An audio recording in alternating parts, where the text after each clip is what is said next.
Good morning sa mga ka-IT natin dyan. Today is December 26 and so alas 8:44 ng umaga. So share lang natin sa inyo mga ka-IT, no, sa mga nagtatanong sa atin, no, pag mayroong mga nagpapaset up or nag-order ng piso wifi, nagtatanong kung kaya daw ba ng OPI1, no, yung more than 20 clients.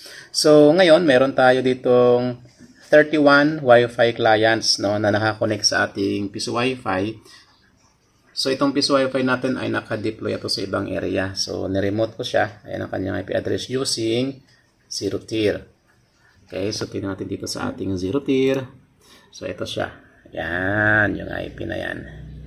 Okay, so itong 31 users mga ka-IT, ito yung ating mga nagbo-blurred.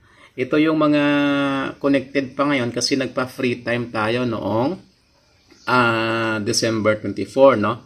Hanggang ngayon, meron pa sila mga remaining time. So, yan, mga free natin sa ating client. So, meron tayong 31 na connected, no, sa ating piso Wi-Fi window machine.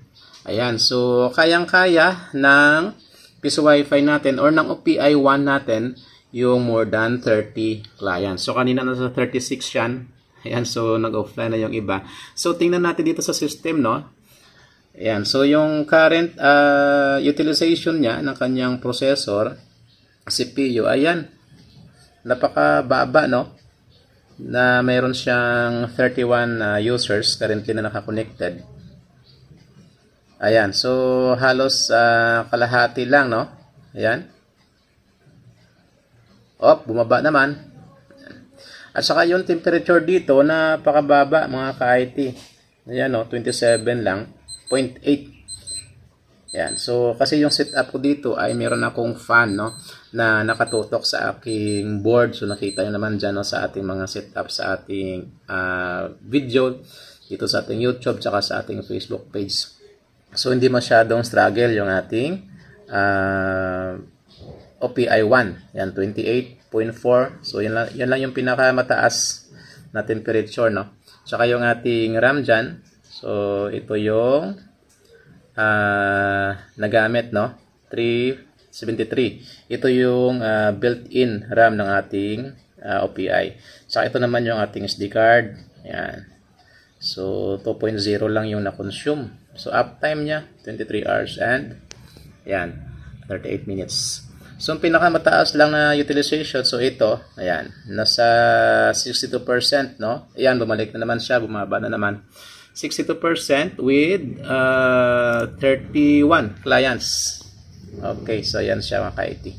So, kayang-kaya ng ating OPI1, yung more than 30 clients, no, na connected ng sabay.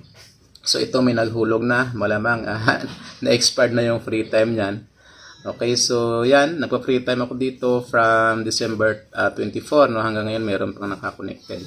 So para naman merong pasasalamat sa atin yung ating mga clients, no, sa ating pinagde-deployan. So ito na yung mga ito na yung sagot, no, sa mga nagpi-PM sa atin, nagtatanong. So kayang-kaya ng OPI more than 30 clients.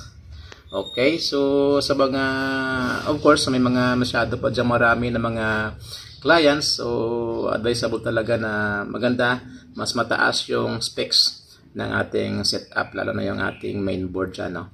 So sa mga nais pala dyan, umorder ng piso Wi-Fi sa atin, ay pwede kayo, no, mag-PM sa ating FB page, ka-IT Piso Wi-Fi.